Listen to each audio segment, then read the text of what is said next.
All right, we're back for round two. I hope you're all doing good. Um, Today, I just kind of want to follow on from last video actually, because I just felt like I brushed over the analysis quite quickly, and you shouldn't really do that. Like, I think if you're trying to get better at chess, I think it's important to uh, not only find out your mistakes, review your games, find your mistakes, but really get to the bottom of why they're mistakes and things like that. And I think I just kind of set a bad example. So I just want to do just a real quick bit of analysis, and then we'll get on with the game. So in this position, I played. It was I played Queen F6. It was between two moves. Queen F6, Queen E7, and I think in the last video I said, oh, maybe this isn't as good because they can castle an F4, and it's no, it's not really anything to do with that.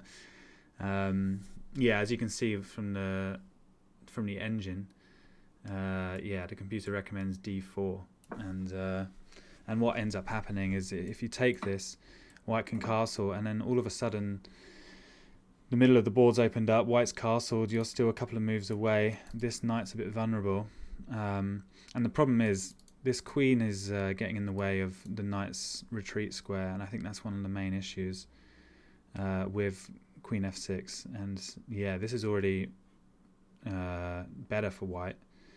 You shouldn't be taking this pawn. And even if you just because they're threatening to take this, so even if you just decide to defend with one of these two moves, then it gets into troubles. Like if you do this one, then again now your knight doesn't have any retreating squares. So there's bishop d5 attacking the knight, and it's just a bit awkward really. And similarly with knight c6, there's quite a nice sort of sequence for white where they play bishop d5, and if you try to retreat, they can take out of the knight, which is the defender of this pawn.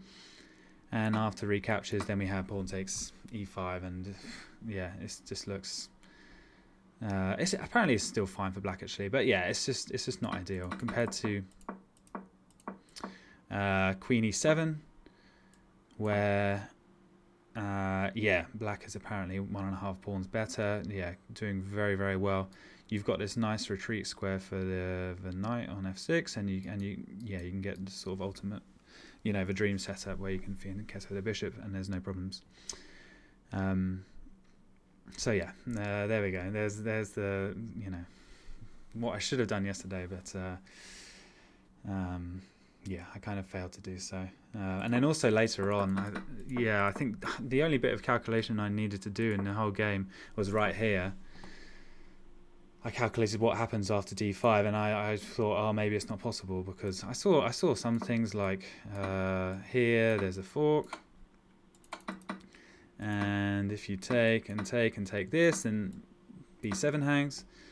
But what I forgot about was d5 is actually the top engine move. I didn't need to prepare it at all with c6.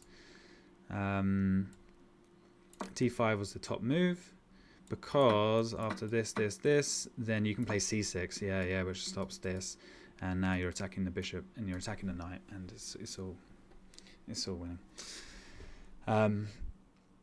Pete, nobody cares. Nobody cares. Get on with the game. Fair enough. I just wanted to kind of, because I think it's an important sort of lesson. I think there are. I like to think of it as kind of 3 ways to improve at chess, and if you want to improve at chess, I think first of all playing a lot, obviously, right? And just like anything, it requires practice. Secondly, do puzzles, and I'd like to do some puzzles, maybe do a puzzle video at some point, because it gets you to sort of think about chess in the right way, have that sort of logical train of thought, which is really important for getting good at chess. And then thirdly, analysing your games and really getting down what's the phrase, I don't know, but really understanding your mistakes and sort of trying to internalize that and learn from it for future games. There we go. So I'm gonna, from games in the future, from this point on, I'm going to try to be a bit more thorough in analysis. I mean, sometimes you just play a game and there's not much to analyze. But the bits where you do require calculation, it's good to check that you calculated correctly, and if you have any mistakes, to go over them. Is that all I wanted to say? I think so. So okay, we'll jump into another game. I feel like there might have been one more thing, but I can't remember. So okay, let's play. All right, here we go. Oh, South Africa, cool. Okay, and with the white pieces, let's go. E4. Why not? It's going to play normal. Spanish. This is the Spanish. So this is super normal. One of the most common starts to any game of chess. I brought my knight out to attack the pawn. They defended.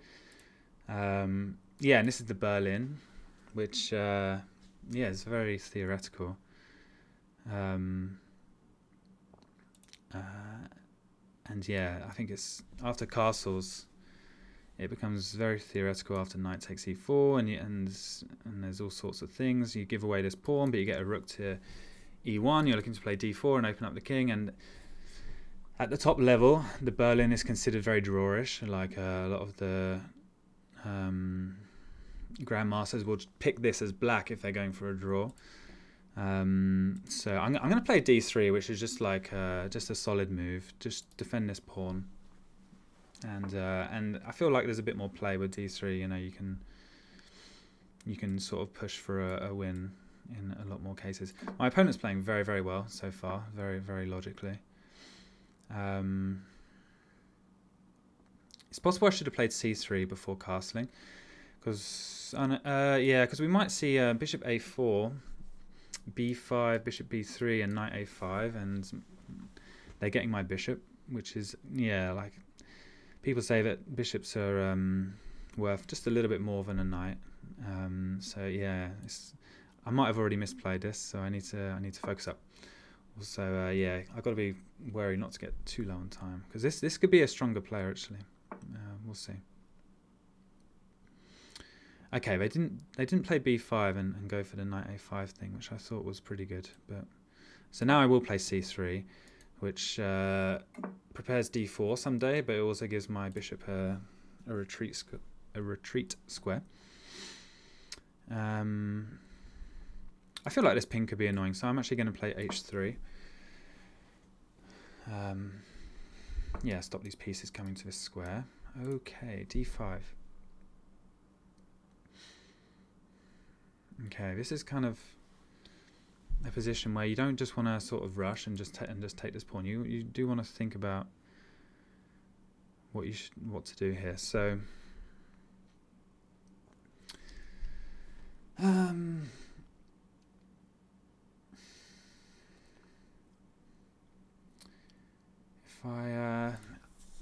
looking at killing this knight and then maybe taking this pawn, but they do get this pawn. They're attacking this twice. Maybe if I take this first. My opponent's playing very well. I'm not sure if this d5 move is theoretical. It might be. Okay, hang on.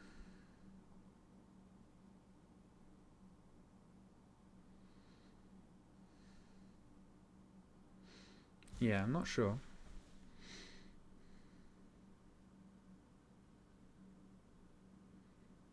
I think I'm just going to start with... what am I going to start with? I have no idea. Maybe queen e2? Just kind of waiting, see what they're going to do.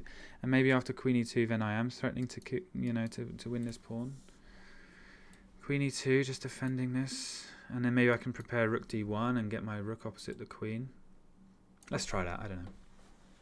I can't spend forever.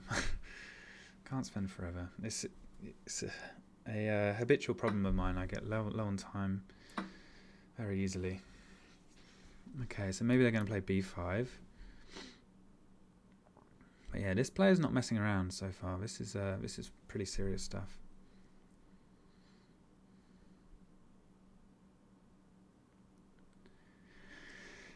Oh man.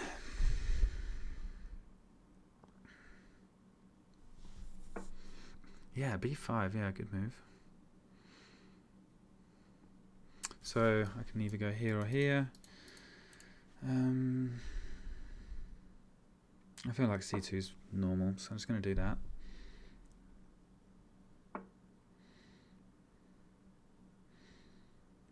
Okay.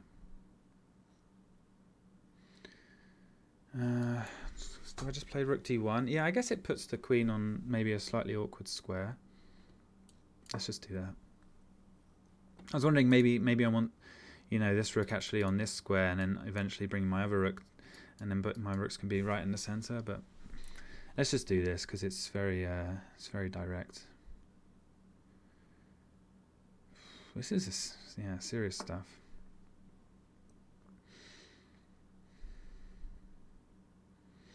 Okay.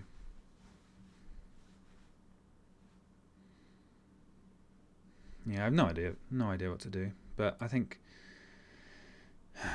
let's just go here. I'm going to play rook d8.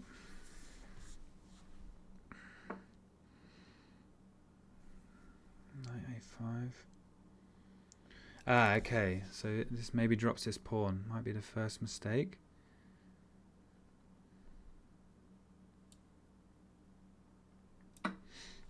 Let's hope for the best. Grab it. Hope for the best.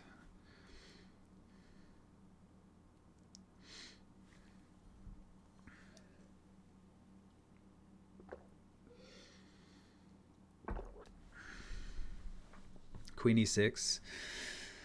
I feel like knight f3 looks fairly logical.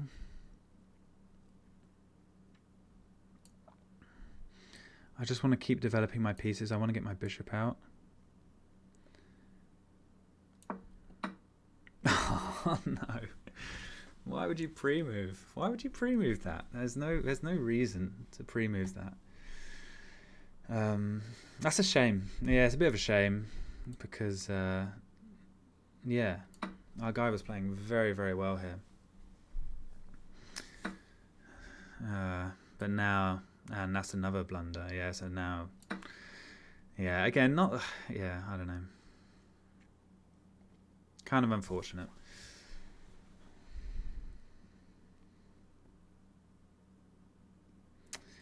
But yeah, okay. Again, I don't think this is going to be the most interesting game to analyze. There's not going to be like a really interesting,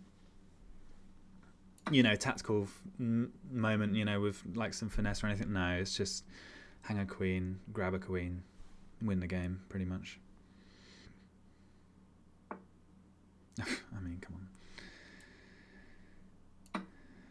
I mean, if you might as well just resign. I don't know why. I don't know what he's getting out of this. He or she, I don't know. Yeah, it could be a lady, of course. But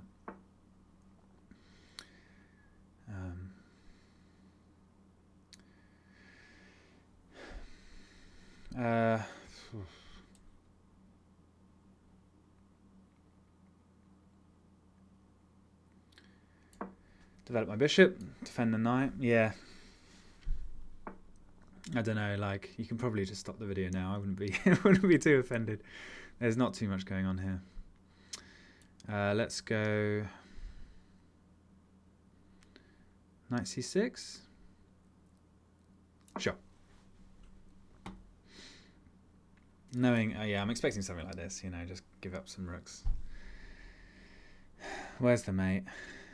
I want to bring my rook to d7, maybe target this pawn, maybe try and go for a checkmate over here. Okay, there we go.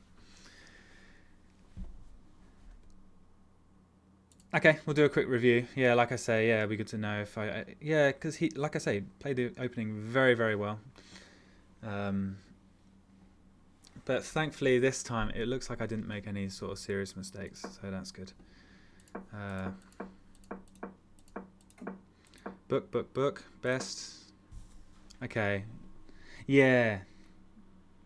Maybe I should have just taken this because of b5, knight a5, like I said. I imagine that's the best continuation. I prefer the self-analysis, actually. Yeah, b5. And it's actually slightly better for black now because, yeah, they're getting the getting the bishop. I forgot about that. So maybe before castling, I think maybe I normally play c3. But, okay. c3 now.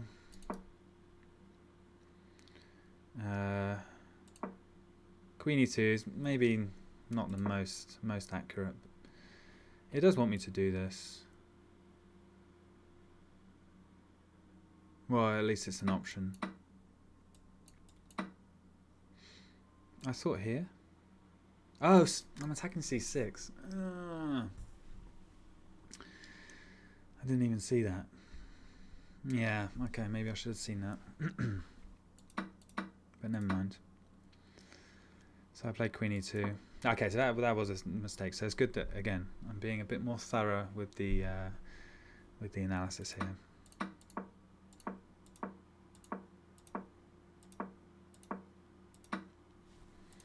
Yeah, and I noticed the hanging pawn, which is good, and then that was the pre-move. Yeah, don't pre-move. Don't pre-move like that. And I think the rest was yeah, fine, cool. There we go. Another video in the books. Hope you enjoyed it. Yeah, I've got a rating, by the way. Yeah, 668. I didn't realise that. I had a rating at the end of last game as well. It looks like it is going up quite slowly, so maybe I'll play like a few games off video just to get the rating up a little bit more, and then maybe we can get some more interesting games. But yeah, and puzzles I'd like to do soon, and maybe I've got a couple of other ideas as well. So yeah, we'll see. But yeah, again, thanks for watching, and I shall see you next time. Bye.